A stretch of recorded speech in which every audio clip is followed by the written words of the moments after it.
I don't know if you've noticed it, but it is kind of cool seeing the Give Us the Dirt logo in play. Are you seeing it? I drive around on the job sites and I'll see stickers on the hard hats. I walked into the estimator's office the other day and it was a screensaver. The people are proud of the brand. That's good.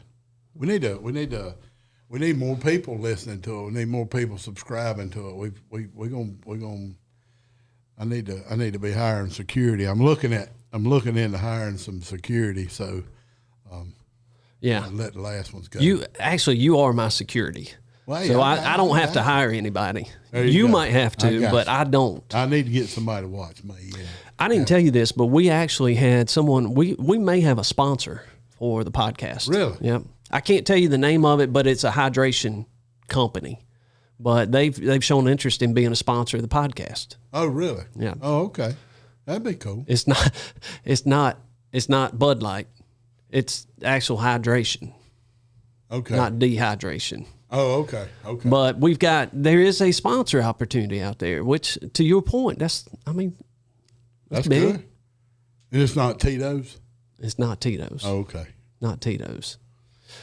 Okay. We need a shoe sponsor. If I could get Mr. Jordan, if you are sitting on your yacht right now listening to the Give Us the Dirt podcast. The Plead. We would love for you to sponsor us, and I will wear your shoes, your brand, every episode.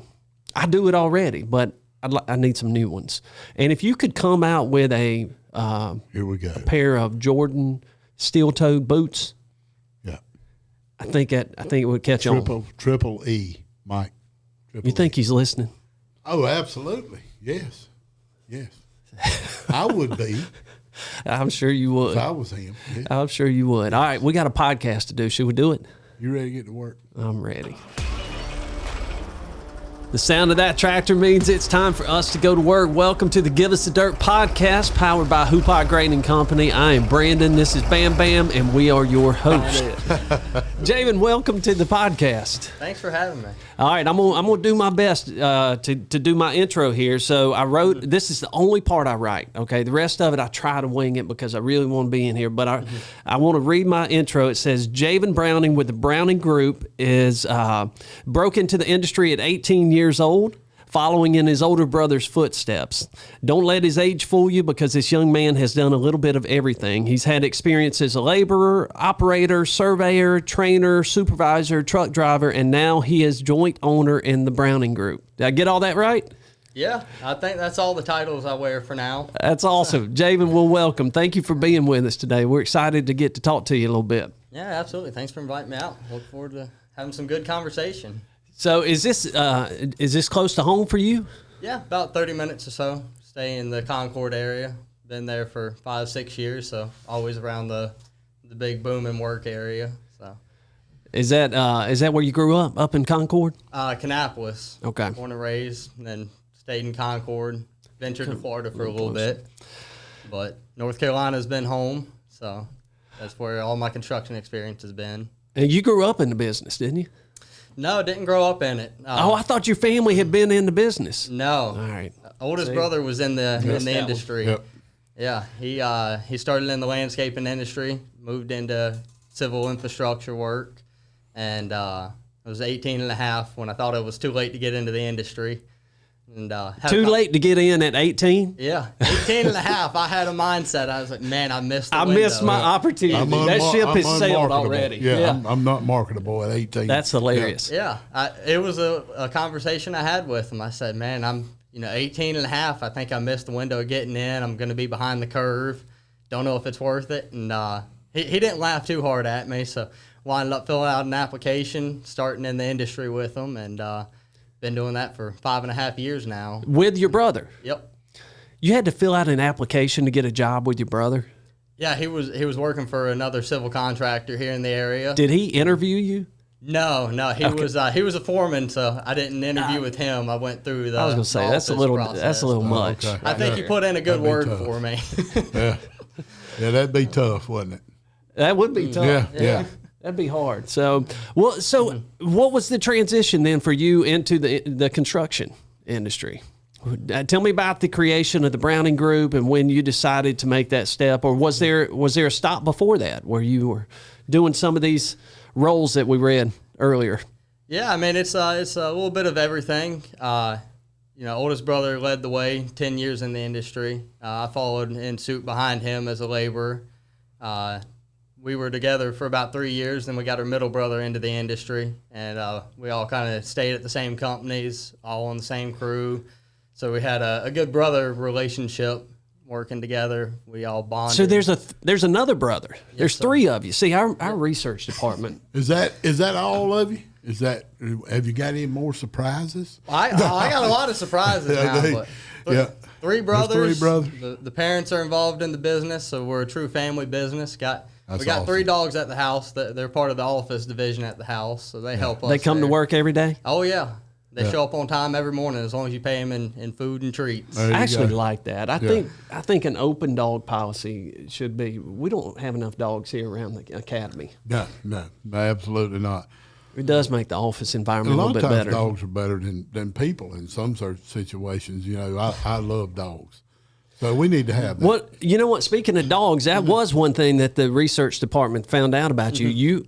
You've got a love-hate relationship with dogs. No hate, man. No hate. All love? It's all love. Yeah. But I had 2 dog attacks. One when I was 5, one when I was 10. Wow. So there was a chance to hate them, but man, I love dogs to death. Yeah. Just enjoy having them around. They're loyal. They show you true love, man, and you carry that into the industry. You just got to appreciate people and show them kindness just like a dog would, man. Even if you spank it, it comes right back. You got to discipline people. Show them, you can't do unsafe things. So, I carry that with me. It's it's an interesting conversation starter. It has scars on my arms that I carry, so leads into conversations with different guys through the industry. So that's a big thing you can't kind of hide from. Yeah. Yeah. Man, that's pretty impressive that you were able to turn that into a life lesson there. A story, And leadership leadership lesson. Yeah. Yeah, that's great. Yeah, well, that's so pretty good.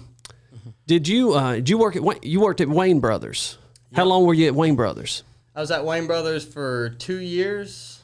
That's first company I started in the industry with. Learned a lot there. Started as a laborer. Okay. Learned how to do layout as far as being a civil tech. Learned how to run equipment from there. Stayed there and then wound up moving to Fessler and Bowman, and stayed there for a year and a half, 2 years.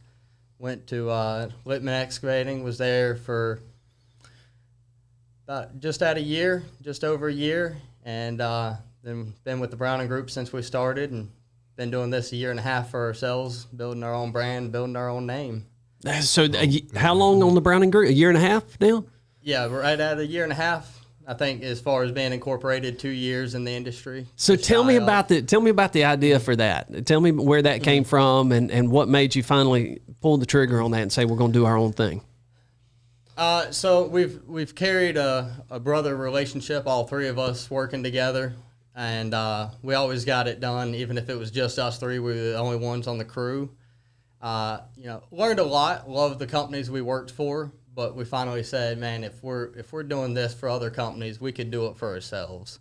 You look in the industry, all the potential, the growth in it, and you go, why don't we do this for ourselves? There's a lot of risk, but there's so much reward here.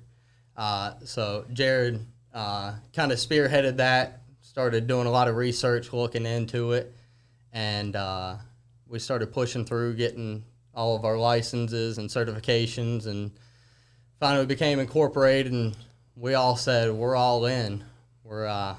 We can do this. We'll figure out our spot in the industry, and we want to grow, In one of the emails when we were setting this up, we said, I think Hoopaw said that we were a competitor, but we'd still love to have you on the podcast. Man, that right there to us was just like, in my head, it was like, man, we're this small business, but they still use the word competitor, and we're not even in the same wheelhouse.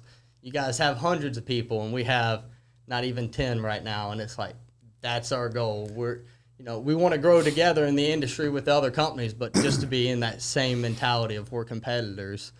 So we we got a lot of equipment coming in, a lot of great growth, moving from residential into commercial, and it's been a wild ride. You know, when you're in the industry for so many years as a laborer or layout or training, being a foreman, there's so much there, but you don't realize what actually happens in the industry until you have a little bit of ownership and you see behind the scenes of, even like as a foreman, when you're on a job site, you know, you're having to look ahead and plan ahead for 2-3 weeks, maybe a month at a time, or even the next day.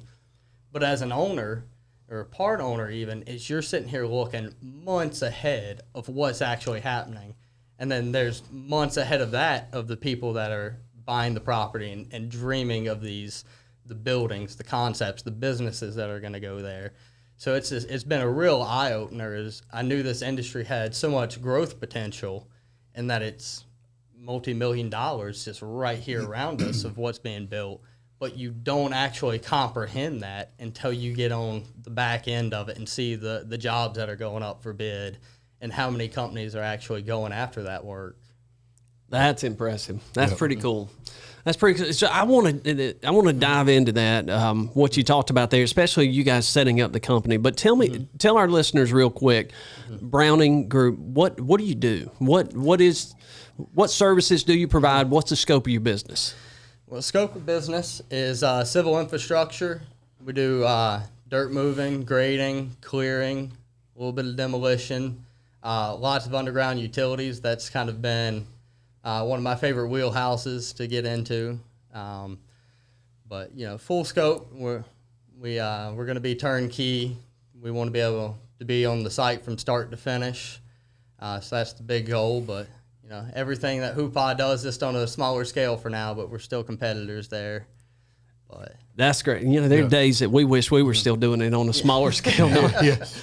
Yeah, there's some joy in that too. But it's fun at both levels, but it is different. And you're experiencing some of that now. You got the whole family in the business. We met Mom and Dad. They're in the lobby listening to you right now. You should tell them you love them. Yeah. Oh, I love both Mom and Dad. I know they're listening. Yeah. That's great. Can't do it without them. So how did y'all divvy up responsibilities? You got 3 brothers coming in. You got Mom and Dad. How did you sit down and say, all right, I'm going to handle this part, you handle this part?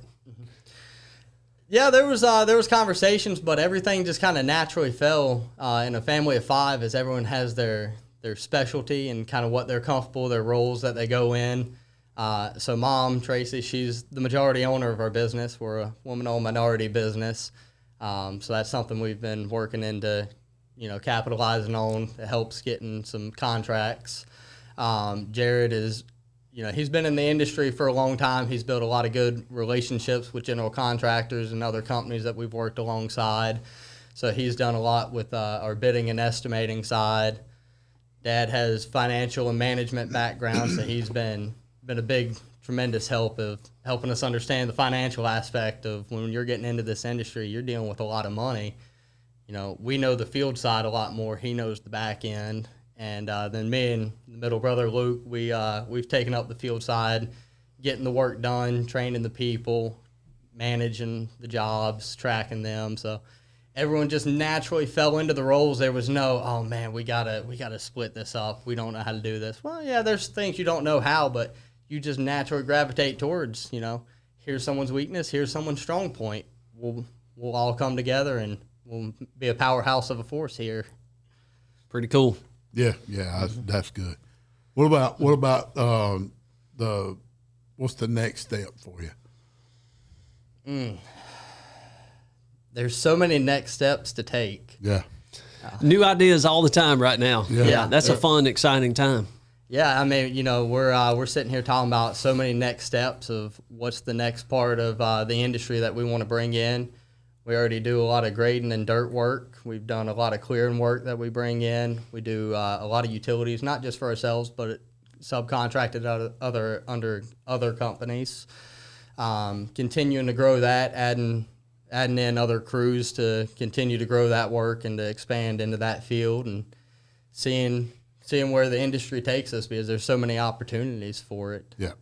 You know, it's when you're a small business, the world is your oyster. You know, you can look every morning and there's there's a different part of the industry that you may want to get into. So it's just seeing what makes sense for us right now. You know, I watch you talk about the business, and I watch you talk about the opportunities that you have, and I can tell physically that your excitement and how you are just, you enjoy doing this work. What was the biggest difference? You've been on both sides of the fence. You've been at a big company, and now you're at a small family business. What's been the biggest difference between the two for you? There's so many big differences. I think the key is when you go from a big business to a little one, you carry the relationships through that you have with general contractors. They still know you, but you're in your own business. But it's the relationships that you have with the guys you work with. You get to know them a little more. If you're at a massive company where there's hundreds of people, you may be on the same crew, but you have so many faces, you don't really know the people personally. The guys within your company and the contractors you work with, as you learn to value those relationships more, you get to know them a little deeper, and you build that bond, you build the trust. In this industry, and you guys have probably seen it through the North Carolina and the Charlotte areas, is how much building it is. There's so many things going on as far as projects and money being handed around, but it's a handful of the people that you're going to run into. You got to have that trust and that relationship with you where they know you. They know the work you do. They know the quality. They know you're not going to cut corners. They want you on their projects. It's the relationships. That was the biggest thing for me, going from massive companies into a small. At one point, it was just the 5 of us together. Is you still carry the same relationships. You just got to build on that trust and that foundation that you put in with it. That and the other big thing for me was the amount of hats you wear. Big companies, you have separate truck drivers, layout guys, operators are just operators, laborers are just laborers. When you're a small family-owned business starting out, you're all of them. You wear all the hats. Yep. Yeah, that's I have true. it all. Yep. That's true. Is there one hat you like wearing more than others? Man, that changes week to week. I get that.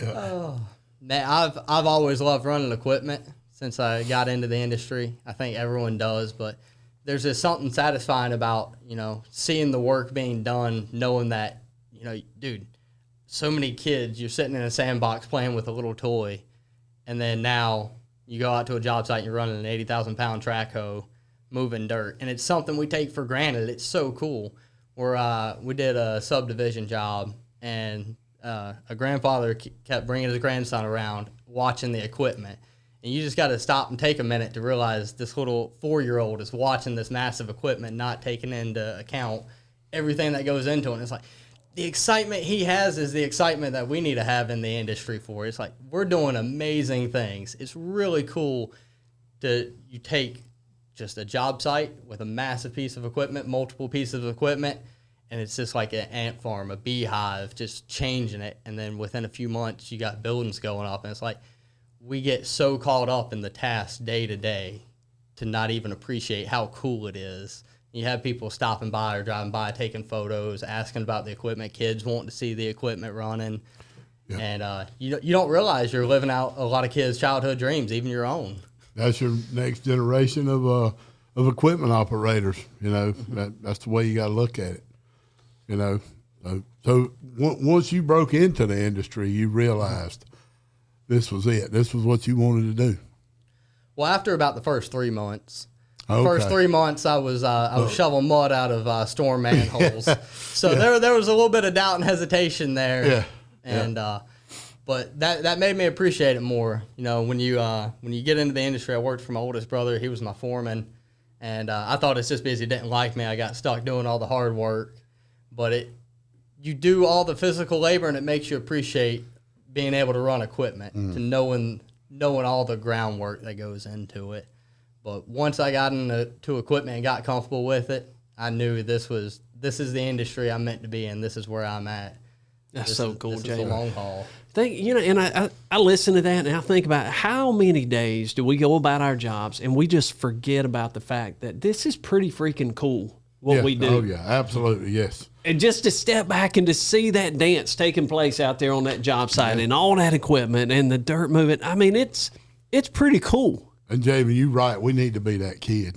We need to go back to that kid. be that kid on that job site, just watching everything that's going on and watching everything that's taking place and just soaking it all in and realizing how cool it is. We do. We come to work, we get ready, it's the daily routine, and we get in there and we forget that sometimes. Yeah. Yeah. I forget it a lot. So, Javan, Rusty, I'm sorry. I'm going to get it right at some point. Bam Bam. Yeah. I didn't give you a sign. No. He's going to punch me one of these days. So I'm not a violent person. You are exactly who this industry is trying to cater to right now. We are trying to find the Javans of the world, the people that look at this work and say, man, that's cool. I want to be a part of that. I enjoy being outside. I enjoy getting dirty sometimes. I enjoy watching a project go from nothing into something and knowing that I had a part in building that. That is exactly who we're trying to attract right now. What was it for you that made you want to be a part? Why not go into pharmaceutical sales? Why not go into IT or be a YouTube influencer? Why construction? Before I got into construction, I always thought I'd wind up in sales. I'm a big talker. I'm not the best with my words, but I always thought, oh man, it's really cool to be able to sell things. People have a need. You want to be able to provide that need. So I was like, okay, I'll find something in sales to do. And I looked around and just, I didn't want to go be like a mattress salesman, not a used car salesman. And I had the opportunity as I got into the industry. It's like there's ways to be a salesperson in the industry while you're doing work. People have needs to build apartments, homes, massive warehouses. But it's the satisfaction of being able to see the work being done, knowing that your hands touched it, that you took just an empty lot and turned it into this vision. That was the most rewarding part to me. Yeah. Yeah, we use that word sales a lot. I don't think anybody likes a salesperson. Nobody. Do you like to talk to a salesperson? No, I get a little aggravated with them. What about you, Bam Bam? Oh, I absolutely love talking to salespeople. No. You mess with them, don't you? Yeah, a little bit, yes. But, it's not sales. It's exactly what you talked about. It's building relationships and then helping to find people, helping to find solutions to their problems. And if you can do that, then you're not really selling. Mm-hmm. You would have to, Well, me and my oldest brother, we got a saying. We wanted to turn it into the company motto, but we didn't think it'd be a good idea. We want to be a part of your problem, but it's being a part of the solution to their problems. Everybody in the industry has a problem, whether it's they need the work done, they need the money, they don't know how to make something work. We want to be a part of that problem. We're here to solve it. We have the expertise in the industries. You guys have a level of expertise of things that your clients may not know. You're going to be the solution to that problem.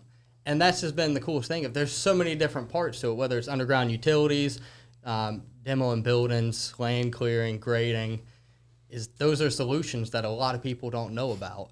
And it's something we take for granted. And especially the younger people my age, or whether they're 16, 17, not really knowing about the industry. The construction industry has such a negative stigmatism to it of, oh, blue collar, that's not for me, it's not rewarding. But there's so many parts to it, whether it's the quote unquote sales aspect, being a project manager, project engineer, or if you're doing something with your hands. There's a spot for everybody within this industry. You guys have done an amazing job here at Hoopah of tapping into the younger crowd. I've seen that and heard a lot of good stories coming through. And it's like the younger generation needs to be reached. We need to tell them that there are growth opportunities in the industry. It's not just your dad or your grandfather's trade anymore. Well, buddy, let me tell you what, they're going to listen to it coming from you a whole lot more than they listen to it coming from me and Bam Bam. I can promise you. So tell them that if there's somebody out there listening and they're 18 years old and they feel like they've missed their career opportunities like you, like you did, and the ship has sailed, what is it about the industry that you would tell them they need to consider before they just dismiss it? What is it you love about it? Man, what I love is I've been absolutely blessed in all the opportunities through the different companies that I've moved through. of getting put into different, like I got put onto a pipe crew and I fell in love with doing underground utilities. I've seen guys come and go on our pipe crews that it was not for them. They started, I met them on their first day and they made it 3 months and they said, I don't like underground utilities. I want to try dirt work. Maybe that's the fit for them, maybe that's not. If you find the right company, you can find a spot that works for you. I had it in my head of, man, you got to find this one part of the industry to be in, and that's the only thing you're ever going to do. It's like, no, you can try different things in the industry. I've seen guys come out into the field, they work for 3 to 6 months, and they say, this is good. It's a good opportunity. It's not for me. I want to be on the office side. I want to be on the front end of it. Mm-hmm. And they find a fit there, and that's where they're meant to be. So it's within the industry there's position. Man, ask me if I thought in the civil industry that there was a spot to do podcasts. I would have laughed at you. I didn't think that was Well, that's exactly what Brian McManus did when I told him I wanted to start a podcast. He laughed at me. But, yeah, you're right. It's changed a lot. And we got to get that story out there. You know, there's somebody out there listening to this podcast right now. It might be Mr. Jordan that's listening to it and say, how does somebody fall in love with underground utilities? Like, what is it about utilities that you just love doing? It's when I first started, we were doing really deep utilities where we were 18 to 20 foot deep, doing storm drain and sewer lines and tight city blocks going up the roads. And it was, even though you're doing the same thing every day, is every morning you had a different set of challenges. There was a different problem to figure out. And there's a little bit of competitiveness in me that goes, okay, we did 140 foot yesterday. We got to do a little bit more than that.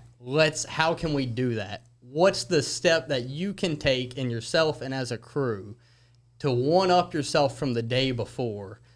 And it's like, it really gets you thinking. And that's something that I see in a lot of laborers and operators coming into the field, is being able to look 2 to 3 steps ahead. Is my brain can work that way sometimes of, okay, if we want to do better today than we did the day before, we've got, let's go ahead and get all the tools out. Let's go ahead. Someone needs to get here and go ahead and inspect the equipment and get it running, get it warming up, get your pipe ready. It's all these little things that add up. It's not being reactive, it's being proactive. And when you're able to look ahead in that and go, okay, we can be top producing crew. There's room to grow. It's something so cool. Who else can go home and say, yeah, I was 18 foot in the ground in a trench box, having pipe come down, and we put it in, and we went 200 foot up the road. Like, to most people, that doesn't sound cool. To me, that was bragging rights. Yeah. That was it was so cool to me. That is pretty cool. And to hear, your competitor, you like a challenge. You like to have a goal out in front of you. But now you're also an owner.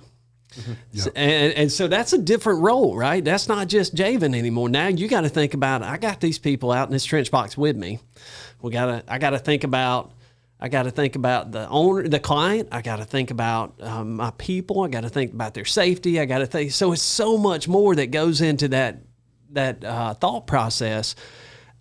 How many I can't imagine your whole crew is younger than you. Is that the case? I'm still the youngest. So you're what, 24? 24 years old. Wow. Do you remember, Bam Bam, when you used to be able to say, I'm the youngest? Yes. And now I'm pretty sure I have shirts that are 24 years old. Yeah.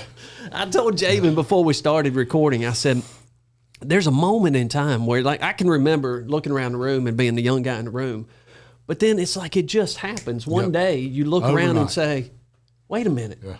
I'm the old guy now. Yeah. But I'm about to get a discount on some coffee at a fast food restaurant. That's where I'm looking, staring down the barrel of. I don't want that. Hey, that's fast food restaurant sponsor. Yeah. Right here. Yep. There you go. I like that plug, Rusty. Yeah. Throw it out here. So you've got men, women on your crews that are older than you. How do you lead people at 24 years old that have been in the business a long time? That's got to be tricky. Yeah, that was a very big learning curve for me. I had a lot of experience, always very involved since I got into the industry. You know, when your brother is your foreman and your boss is, you kind of pester him with questions at the house because you want to know more. You want to know what you're doing the day before, kind of the big scope of it. When I first became a foreman, I was 21 years old, and I had guys on my crew that were 10, 15, almost 20 years older than me, so almost twice my age. And it's really difficult when you go, okay, I'm half your age, but humbly I know twice as much as you. How can I convey that? And the biggest thing is it's in the way you communicate to people. Is there's not anything that I ask of the guys that I have not done. I'll ask them to do anything that I have done. If I'm going to ask them to shovel mud, it's because I've done it and I will do it right beside them. It's leading by example. Everyone here in the industry, they pay attention. Everyone knows what's going on around them. You got to be observant for your own safety, for the safety of others. But everyone kind of watches the way you work. They see that. If you're the first one to the job site in the mornings, if you're the hardest worker, if you're the last one to leave, they pay attention. And guys, if they respect you, they want to follow your example.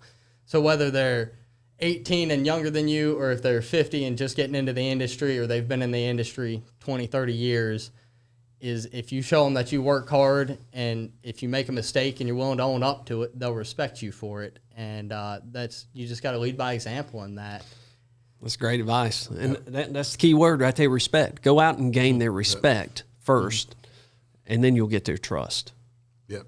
And you know, it's cool because you're 24 and you're already, you know, that guy that shows up to the job site early, and the leader that shows up early and blades up the roads after a rain. You know, the guys and gals are showing up to work, and you're out there blading up the roads. That's getting it done so they can get it done, and that's awesome. And you got to have that mentality, whether you're a part owner, whether you're a foreman, or whether you're just an operator who takes pride in your work. It's okay.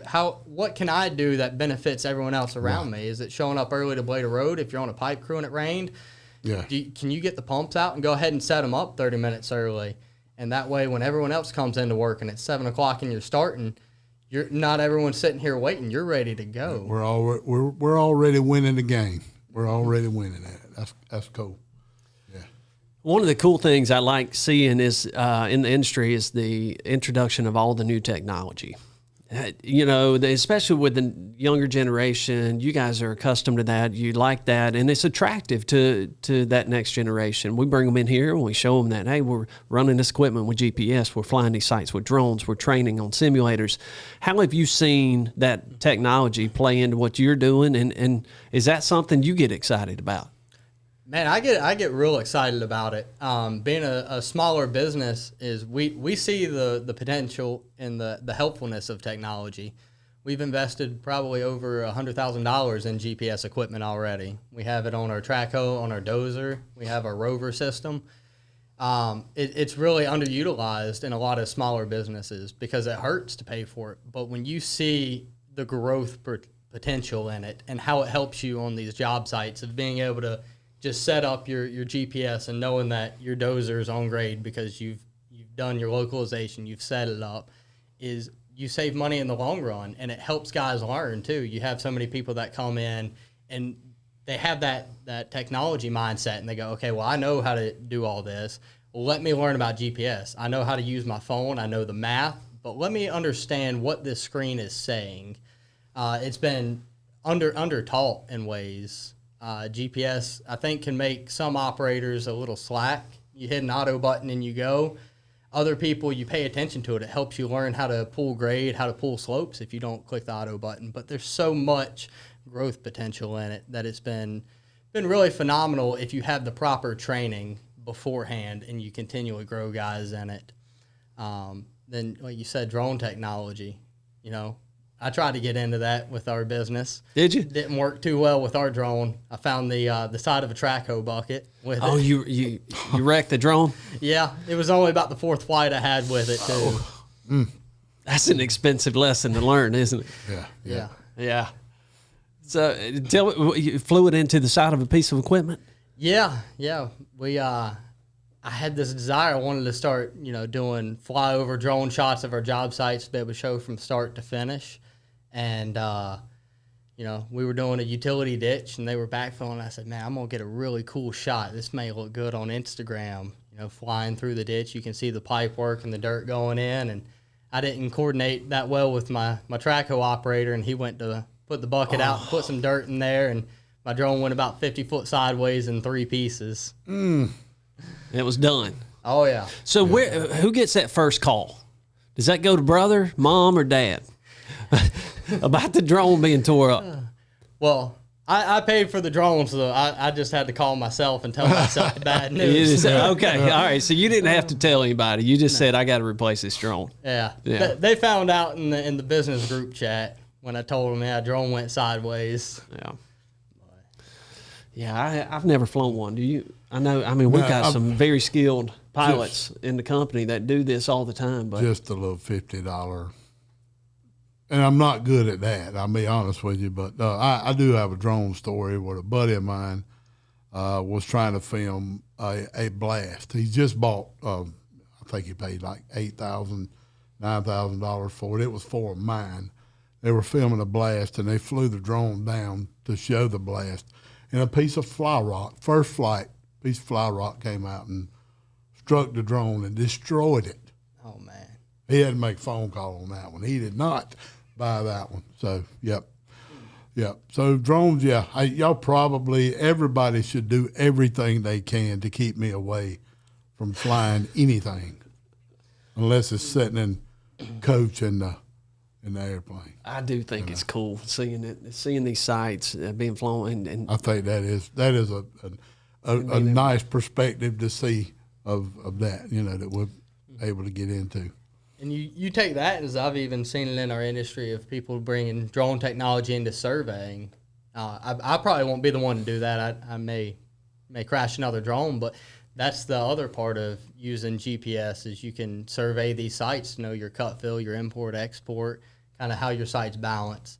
That's a great way to bring technology in. Hopefully that's something that we can utilize in the future. Probably get a certified drone pilot for that one. Yeah. Javan, I am so impressed, man. I'm sitting here trying to figure out how we can clone you.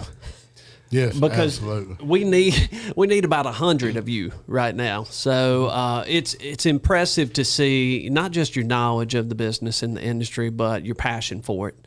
And that's been inspiring to just get a glimpse into that right now. I know Mom and Dad are sitting out there very proud right now listening to you. What is it that, think as the industry as a whole, what are you excited about and what makes you nervous? Excited, man. For me personally in the industry, it's just waking up and being able to enjoy everything, all the new challenges every morning. I'm excited.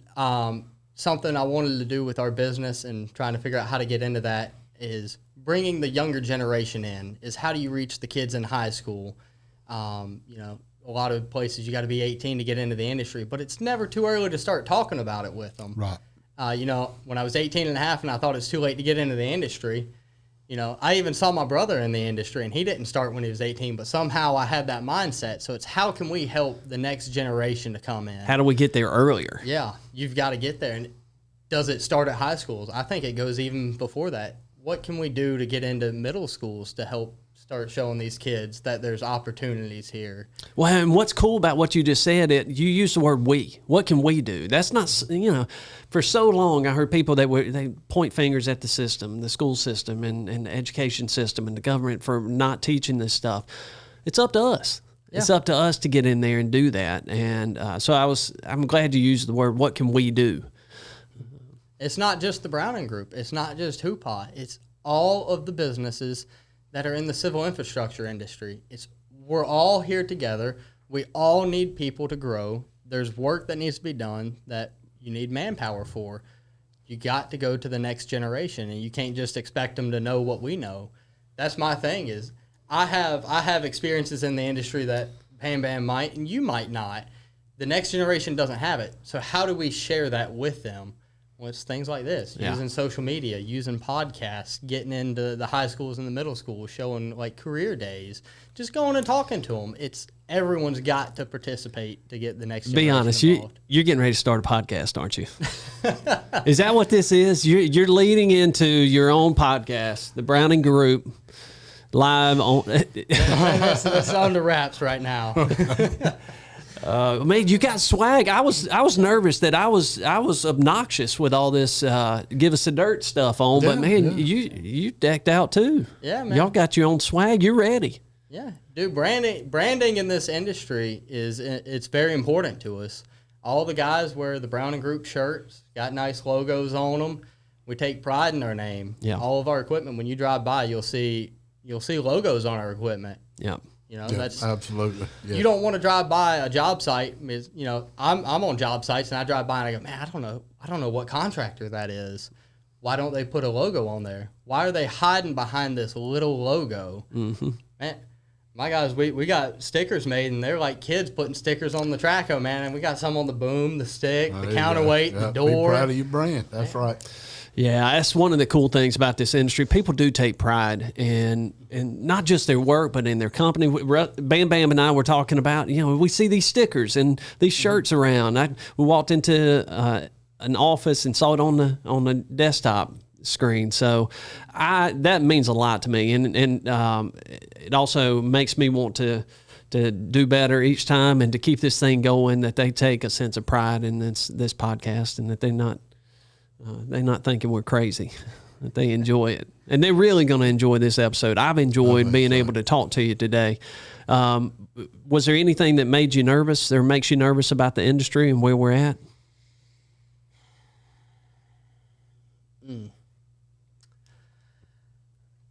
If there is, it's not immediately coming to mind. I mean, there's general nerves of being a business owner in an industry that's ever changing day by day. Yeah. But the work's going to be there. It's just, do you brand yourself? Do you take care of your employees to be able to be a part of the industry? Where's our growth path in it? That's what makes me nervous. But I know if you take care of people and you take pride in your work, I don't have anything to be nervous about with this industry. There's so much stability, so many growth paths here for everybody. I'm not too nervous about it. Spoken like a true seasoned leader right there, Javan. I think that's the hard sell right there, and that's what you have to get out to these young folks that are in school, the next generation of equipment operators. That's what you got to get out there. It's here. It's not going anywhere. Dirt's going to have to be moved. Buildings are going to have to be built. Buildings are going to have to be torn down. Utilities are going to have to be put in the ground, and we're going to have people to find out where to put them. Mm-hmm. So there's your sale right there. That's what, and I think that's what this generation wants to know, that they're going to be able to go somewhere, go to work, be comfortable, and they're going to have a job in 10, 15, 20 years from now. Yeah, no one really knows all the hard work and the civil infrastructure that goes into this. Like in the building we're sitting in now, all of the planning and the hard work that went into it, the underground utilities, the guys that did the dirt work, pouring the concrete, the finishing, the putting the walls up, the lights that are here, the water and the water fountains out there. No one thinks about all the steps that go into it. Yep, just getting the equipment to site. Yeah. Just things like that. That's one of the things that amazes me about this industry, because riding by and you don't know anything about the industry, it's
Move the needle. That's how you move. Well, Javan, thank you so much. Appreciate you coming in. Absolutely. Yeah, Appreciate y'all thanks, having Dave. me. Thank you for digging in with us on this episode of Give Us the Dirt, powered by HGC. If you liked what you heard, make sure you leave us a rating and a review, and subscribe now on our Apple, Spotify, or YouTube channels so you never miss an episode. To share feedback or suggest our next guest, visit our website at giveusthedirtpodcast.com.